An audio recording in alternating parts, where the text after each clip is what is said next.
so it's almost 11 o'clock. Hey, so it's almost 11 o'clock at night.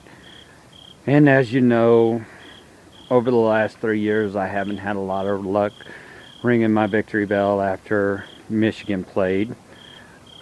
But this week, I'm actually going to get to ring it a little bit.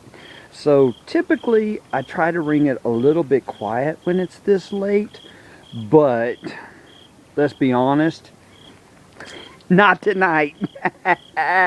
Let's sing it, Reggie. Sing it with me, Reggie.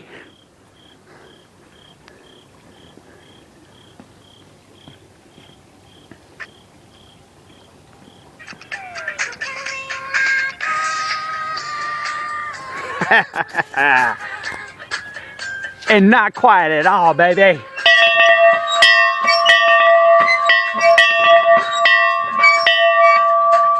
Yeah. Oh, hey, by the way, real quick for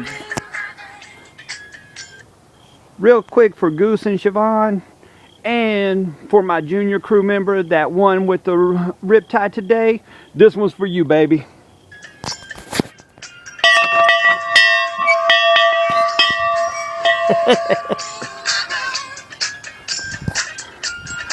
Yeah, Reggie.